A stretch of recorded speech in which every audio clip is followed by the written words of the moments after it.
Purim. So every year we try to connect to the power of Purim, the message of Purim, the message of Amalek, and I got inspired by a few rabbis, but one specifically from Israel, Rav Dinovich, that took some ideas, and I want to bring some of them out and add my own fire to it. So he says, we have that common concept of, or that sentence, happy like a Jew in exile. So it's maybe a French expression, like happy like a Jew in France, happy like a Jew in America, whatever it is. It's a very terrible expression. It's terrible. Because what's happening, we're going to see what's happening. Amalek is here to make us doubt. When do you doubt? You doubt when you don't really know what you want.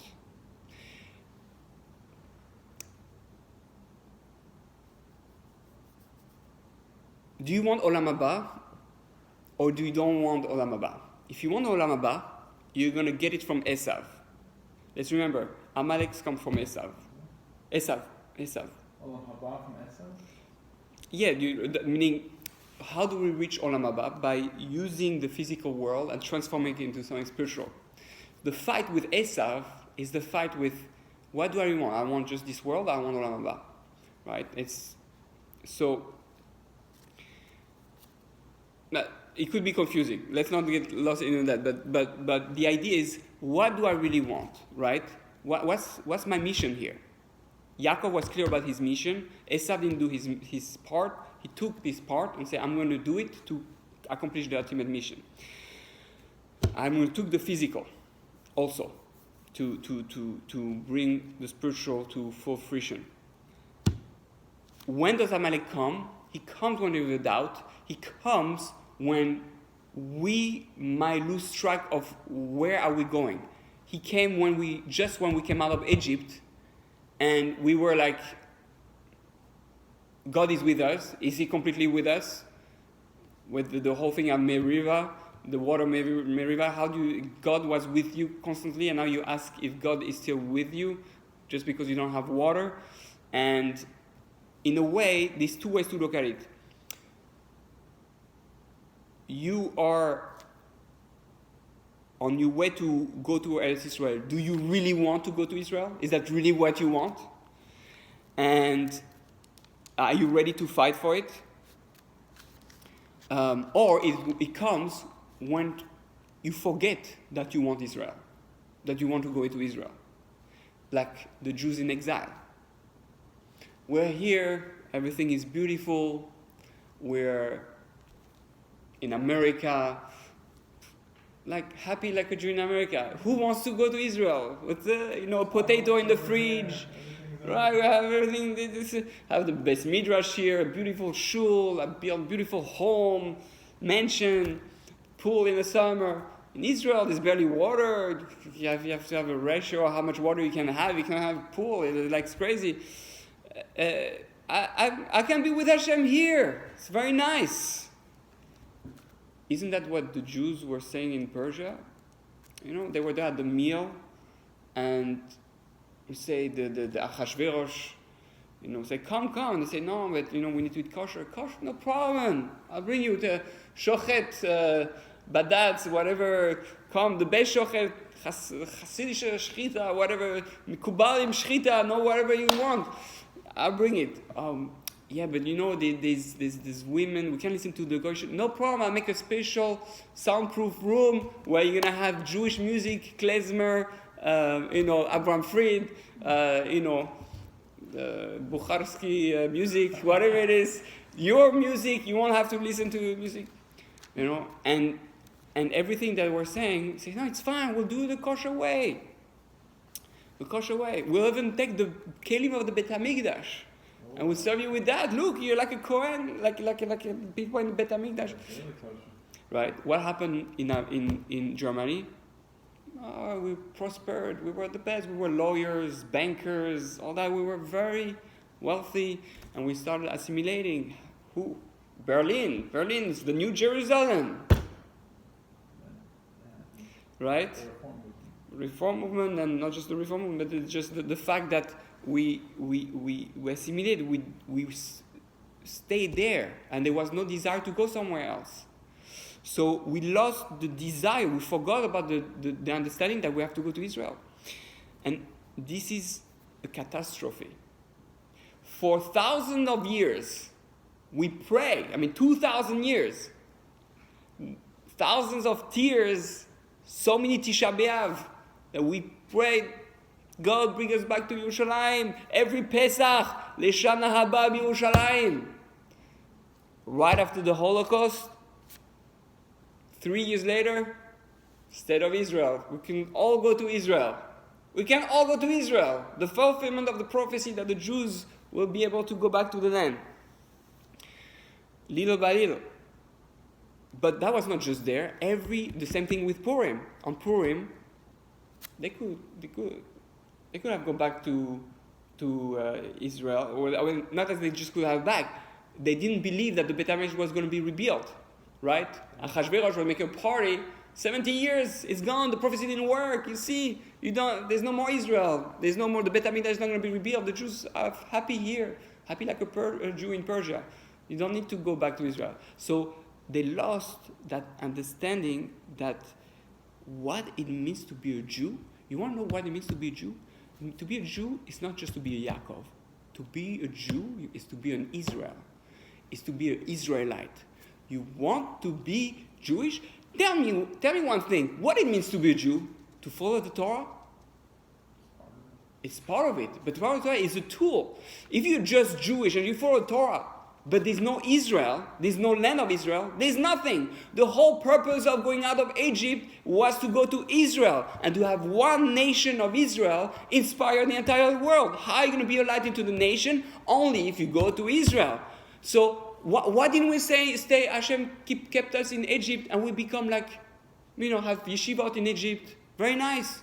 Yeshivot in America, yeshivot there. No. The moment you are able to go into Israel, you have to go to Israel. There's a mitzvah to go in Israel. It says that the moment more than half of the Jews live in Israel, halakha changes. You can start Shemitah, right? All this stuff. We are only Jewish when we go to Israel. What's happening? Esav, when did Yaakov become Israel? When he was fighting Esav. Esav, the malach of Esav, which the root of Amalek. Only when you fight Amalek and you fight Esav and you realize that you have to fight it, not just, okay, I'm staying away. You have to fight it, then you become Israel. You want to go to Israel, you have to be an alpha. You have to be the Bechor. What is the Bechor? Who is the Bechor?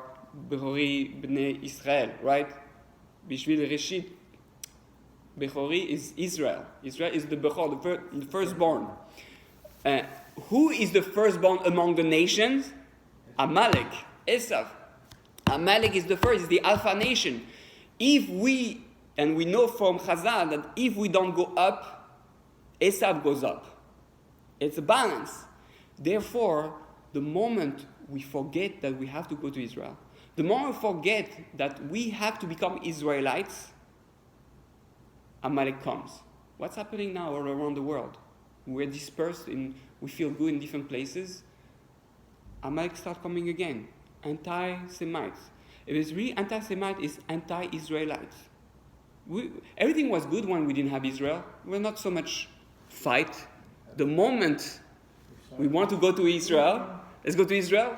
Hamas, ISIS, Nazis are coming back, They attack us from all over. In the other countries, they attack everywhere. They don't want to have Israel. The fight is against Israel. And everybody speaks about Israel. Everybody wants to prevent us from going to Israel.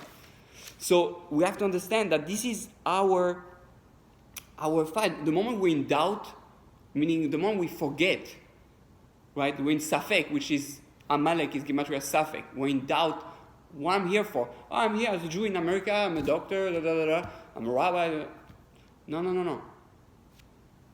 your purpose as a Jew only will be fulfilled completely if you're in Israel. Now let me ask you a question. There's a mitzvah to go live in Israel. When's the last time you asked a rabbi, should I go to Israel? Or when should I go to Israel? Really, there should be a new conversation between the Jewish people. If you're outside of Israel, it's, when is your plan to move? When is your plan to make Aliyah? People don't even think of making Aliyah. No, I'm not making Aliyah. I don't want to make Aliyah. That should be the plan. You have goals in life, you have dreams in life. Israel should be part of that dream, of that goal, right?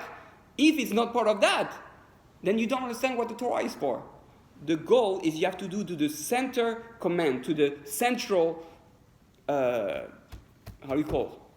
central center of command of the world. The Beit HaMikdash is there to give to the world what it needs. So what's happening is that we don't take it seriously enough. We have to ask each ourselves and everyone, when is it that you are moving? So, and that was the whole thing of Pesach. Balayla hahu. That's the when the king couldn't sleep. It was on Pesach. What happened on Pesach, which is the moment where we are redeemed, which is the moment we are redeemed for the purpose of becoming the nation of Israel. The nation of Israel can only be the nation of Israel if we are in Israel. When we're in Galus, we're not the nation of Israel. It says we are like idolaters. The Gemara says when you're out of Israel, it's like your level is nothing because you cannot activate the whole thing. And why? But why does it say like you're idolaters? Maybe you are like thieves, or maybe you are like rapists, or whatever it is that it is. No, you're idolaters because you're going indirect. You're praying toward Jerusalem, intermediary to go to God. You're not in Israel. In Israel, it's direct connection. It's 991. They are direct. 1-800 free. When you're outside the land, you have to send the energy, your prayer towards the east, so that then it can go up. It has to go through the Beit HaMikdash. When in Israel, you're straight. You're there already. So we have to fight Esav. When you're in exile, you're Yaakov. You're not on the highest level. You want to become Israel, a real Jew, full force, take your position in the world, but you have to be an alpha. You have to be ready to fight. You have to be ready to stand and go to Israel and be ready to fight the Malach of Esav to fight Amalek and destroy Amalek. And that's what we do on Purim. On Purim, in a way, is bring back that power, that proudness of being Jew. Why do you dress like anything? You dress like anything because you can be anything. You just don't believe enough in yourself. Do you believe enough in yourself that you can be anything? If you believe you can be anything, then you can be a proud Israeli in Israel and changing the world. Right? So, when you dress in different things, you're saying, I'm able to do anything, all that stuff. I'm able to go back and become that Bechor, take my position. And each time what's happening, Amalek, how come Shaul, which was last week's Haftarah, Shaul was defeated by Amalek because the Navi Shmuel came to him and said, you're small in your own eyes. You're small in your own eyes and you're affected by the people and you don't believe in yourself that you're the king. Yes, you're humble, but you're so humble that it's negative for you. Yes, you have to be humble, but you have to take a stand. You are the king.